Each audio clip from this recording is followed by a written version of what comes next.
Hey y'all, welcome back to Ascending with Ashley. I'm Ashley. This is Collective Coffee. I just really quick want to talk about two pretty unprecedented cases, like court cases that have gone in effect, happened the past few months. So the first that I want to talk about is this guy. I don't know his name. I'm sorry. But he got arrested, attacked by police, and the cop who arrested him, or like whatever, had a heart attack in the midst of the apprehension. And they took this kid to court.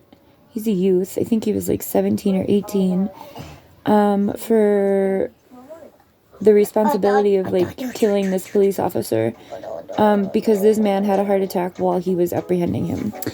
So that's pretty insane. The other one I want to talk about that's circulating right now, is the mother of a child who carried out a school shooting. I don't remember what state. I'm sorry. I don't listen to details. And she was charged with responsibility of that.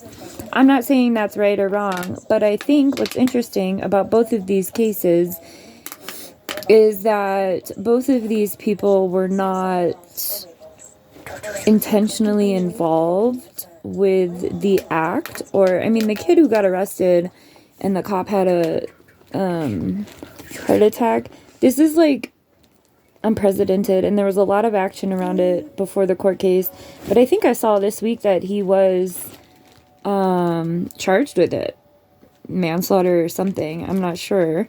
I should really look into things before I come on here. But anyway, the reason I think it's important to talk about these is because the law in itself is given really a lot more ability to criminalize more people than it. Right. I didn't finish my sentence. Anyway, so I think it's important to think about how these two cases can change the way that people are charged with crimes. Whether or not there's intent or even participation around them or in it, right? The cop who passed away because he had a heart attack, I mean, that is complete happenstance. That child had no intention of that when that interaction happened. There was no malicious intent. He probably had a heart attack because he knew he was doing something wrong, right? Like racially profiling a kid. But anyway, it's super important to talk about this, especially in relation to the genocide that we're seeing and all of these new laws and municipal codes that are being passed at both a federal and state level. I think one of the things that I really want to say on that is that I've been thinking a lot. I mean, we've been talking since October 7th about like, how can this happen? How can we let this happen? And a lot of us were sitting in school wondering those things when we learned about Nazi Germany. And I think a big part of that conversation is that laws are passed in tandem with the atrocities being committed, right? These laws of resistance, speaking out against these things, are being passed as it's being carried out, as genocide is being carried out. There's laws against speaking on it. We're also seeing the criminalization of homelessness at a federal level.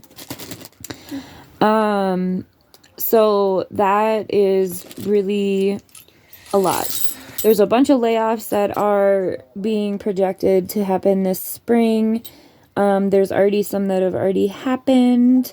Lots of people are losing their jobs. Majority of Americans are living paycheck to paycheck, within their means or even below, right? So I think it's important. A lot of people have stigmas against homelessness and things, but it does not take a lot for that to happen, right? And it's not an individual flaw like we were brought up to believe it is. It's a systemic issue, right? And there's laws being passed and carried out and enforced to ensure the criminalization of all of these different things. So I just wanted to put these things together. I know I don't know details. You can look them up. They're just, I mean, you probably already know about them. They're going around. And people are having conversations. So I just think that it's important to watch the courts at this moment because the courts are being very bold. I don't have an opinion on the mother. I mean, that was